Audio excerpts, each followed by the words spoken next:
Box of Delights, John Masefield, Chapter 4, Part 2. Just before they clambered over the garden fence of Sea Kings, a puff of air came upon Kay's face, which made him look up at the sky. It had been bright clearing weather at dawn. Now it was clouding over from the west on a muggy, windless air. A weeping thaw had set in. As he entered the house, there came the slip and splosh of snow dropping from the roofs. "There's a thaw," he said. "We shan't get very far with that snowman we were going to build." Before he went to breakfast, Kay tried to telephone Caroline Louisa to ask how her brother was. Unfortunately, the line was out of order, owing to the snow. They said that the men were doing their best, but couldn't promise anything. They hoped to have the line ready during the day. The post had not come. That, however, was due to Christmas, not to the snow. All through breakfast, the snow fell from roofs and trees, slither, slither, splosh. When they went into the field to set about their snowman, they found the snow rapidly becoming too sloshy. They were soon working in slush. "We'd better stop," Jemima said. "We shall be wet through. He'll never look up to much." "We'll give him a sort of a head," Kay said. They did this. Maria topped it with an old top hat that had lost its crown. Susan put in some dark stones for the eyes, and Peter added a clay pipe. Then they flung some sploshy snowballs at him. Ellen called to them from the door. "If you please," she said, "you're not to get wet through." "Oh, by the way, Ellen," Kay shouted, "have you had any telephone message?" "No, the telephone isn't working," Ellen said. "Are they doing their best?" Peter called. "Oh, Miss Susan," Ellen said, "you are naughty to go and get yourself wet through like this. And you, Miss Jemima. Oh, Miss Maria, your things'll be ruined." "Jolly good job," Maria said. "No, Miss Maria," Ellen said. "It isn't a good job, and you know that it isn't, and you ought not to say such things. To be wet through in the cold is the way to take your death. Come along now like a good little girl. Come along in now, no nonsense. Oh, you must change all your things." She shepherded the girls to the door and then remembered the boys. "And you, Master Kay, you're wet through too," she said. "Oh, come on, Peter," Kay said. "Let's get out of this. There's too much discipline here altogether." They slipped over the fence in spite of Ellen's calls. "What shall we do now?" Peter asked. "Shall we go out again to Arthur's camp?"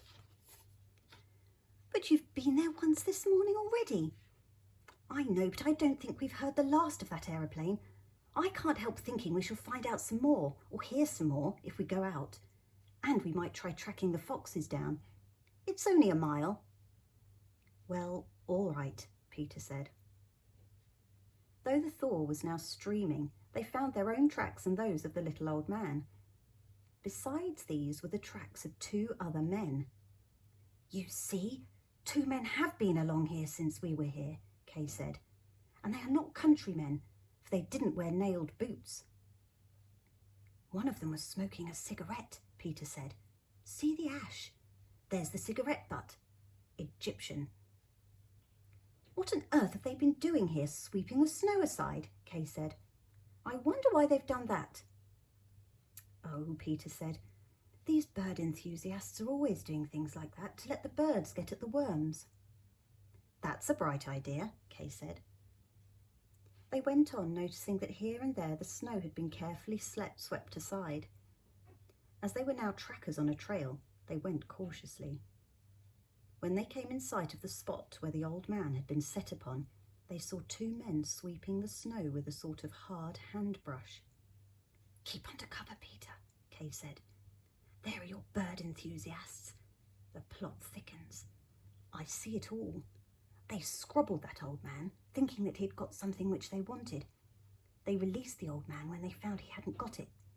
Now they think that he's dropped it in the snow and they are looking for it. They won't find it in this slush, I'll bet. What do you make of the 2 men?" "They look like 2 curates to me," Peter said. "They're the 2 who were in the train with me yesterday, and I've a shrewd suspicion that they picked my pockets." "You think that curates' clothes are a disguise?" "Yes."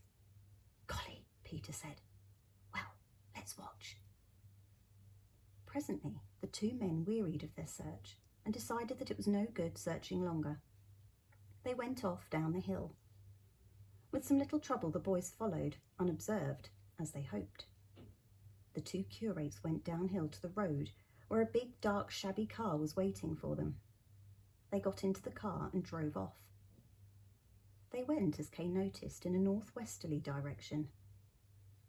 Presently, as he chanced to look in that direction, he saw some bright moving speck in the sky, which he judged to be an aeroplane. I wonder, he thought to himself, if that motor car could turn into an aeroplane. I wonder what it was, Peter said. I wonder what it was that the men were hoping to find. Kay knew very well what it was that they were hoping to find, but he did not feel that he had a right to say. Oh, these gangs, he said airily. They always try to get each other's codes and passwords. I shouldn't think they'd bother about those, Peter said. They could always torture a prisoner till he told them all the passwords.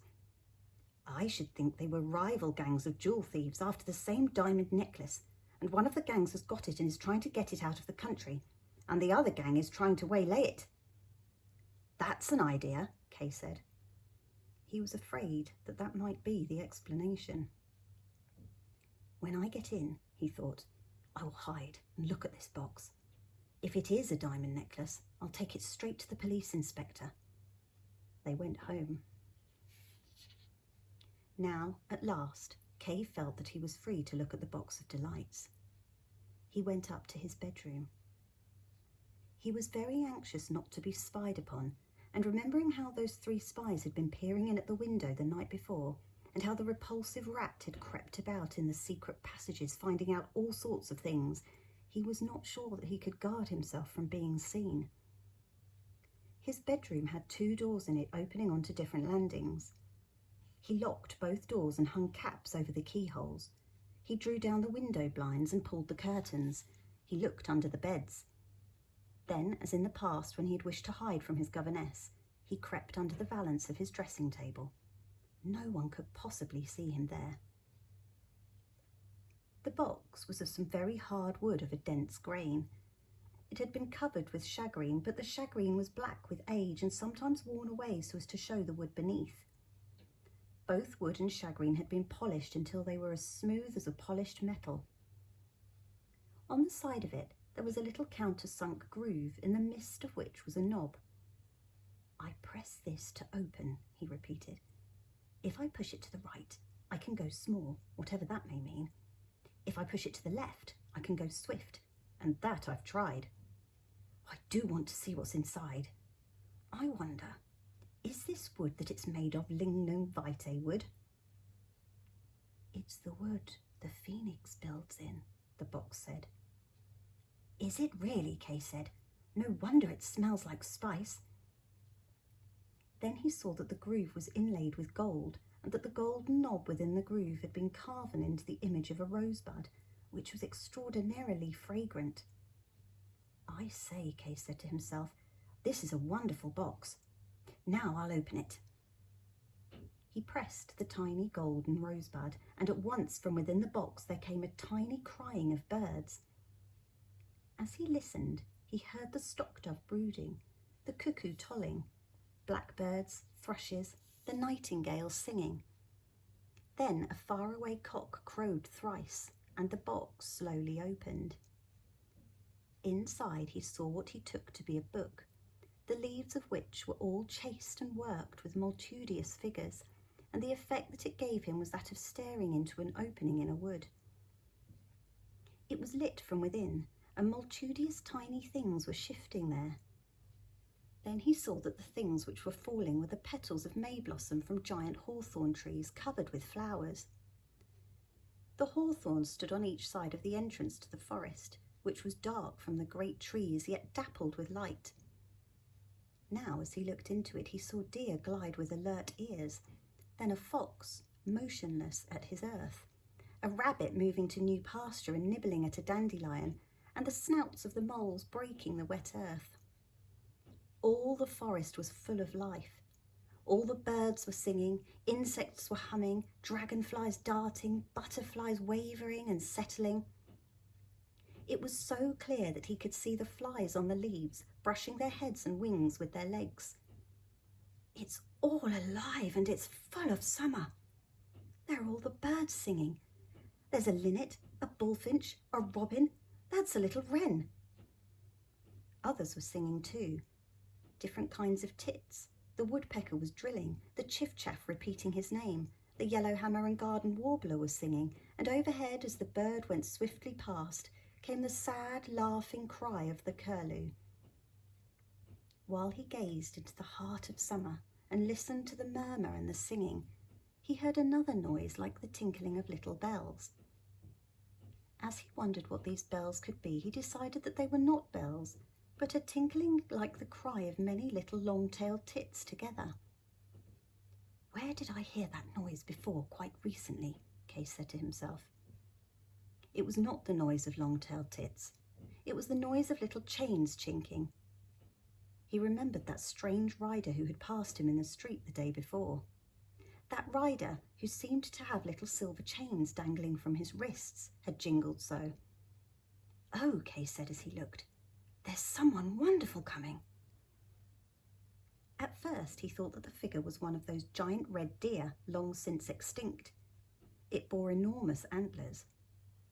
Then he saw that it was a great man, antlered at the brow, dressed in deerskin and moving with the silent, slow grace of a stag. And although he was so like a stag, he was hung about with little silver chains and bells. Kay knew at once that this was Herne the hunter, of whom he had often heard. "Ha, Kay," Herne the hunter said. "Are you coming into my wild wood?" "Yes, if you please, sir," Kay said. Herne stretched out his hand.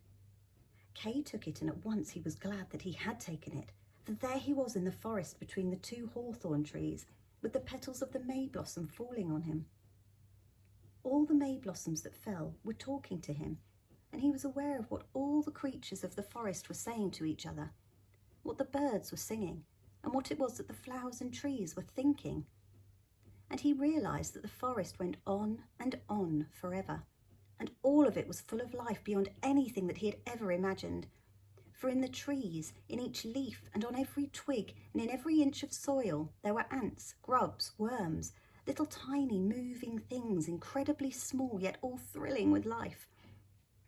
"Oh dear," Kay said, "I shall never know 100th part of all the things there are to know."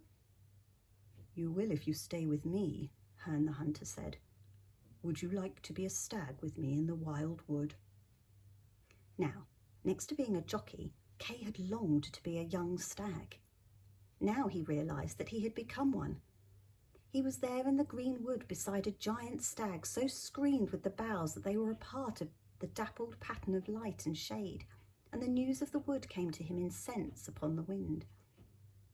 Presently the giant stag gave a signal.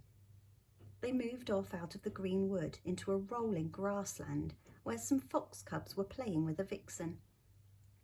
They passed these and presently came down to a pool where some moorhens were cocking about in the water. A crested grebe kept a fierce eye upon them. They went out into the water.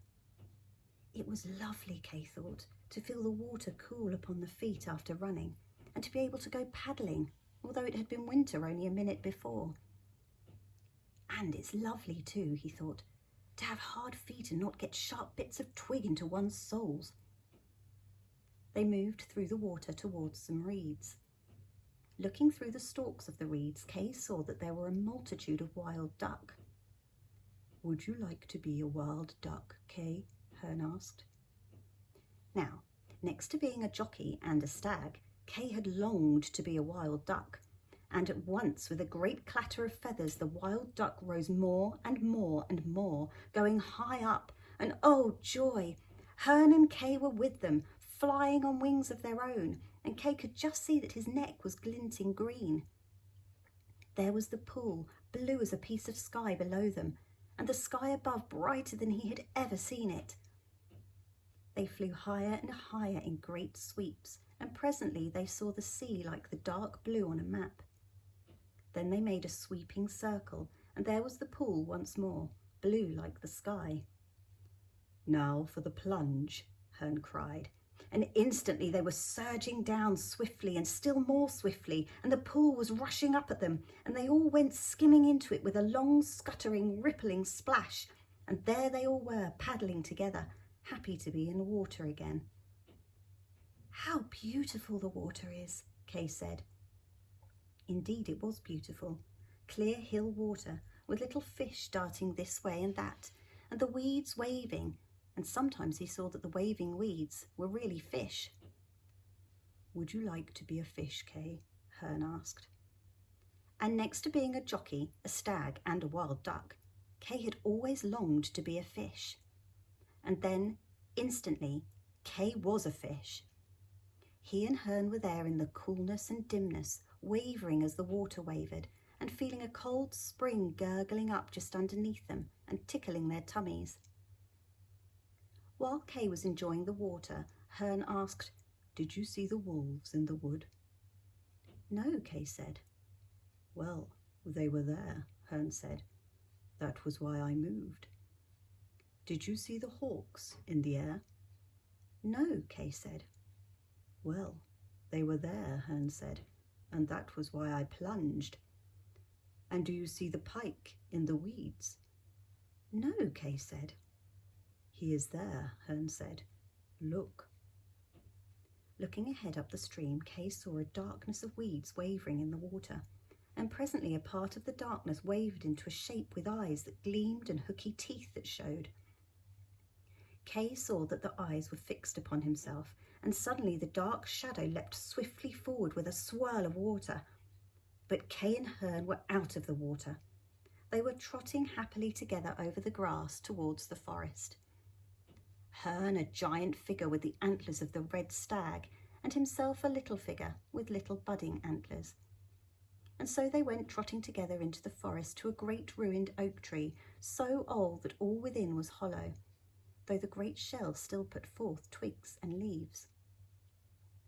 Somehow the figure of Herne, which had been so stag-like, became like the old oak tree, and merged into the oak tree till Kay could see nothing but the tree. What had been Herne's antlers were now a few old branches, and what had seemed silver chains dangling from Herne's wrists were now the leaves rustling. Then the oak tree faded and grew smaller, till it was a dark point in a sunny glade. The glade shrank, and there was Kay standing between the two hawthorn trees, which were shedding their blossoms upon him. Then these shrank till they were as tiny as the works of a watch, and then Kay was himself again, under the valance in his room at Seekings, looking at the first page in the Book of Delights contained within the box. "My goodness," Kay said. "No wonder the old man treasured this box and called it a box of delights. Now, I wonder," he said, "how long have I been in that fairyland with Herne the Hunter?" He looked at his watch and found that he had been away only 2 minutes. It was now 10 minutes to 11. "My goodness," Kay said, "all that took only 2 minutes.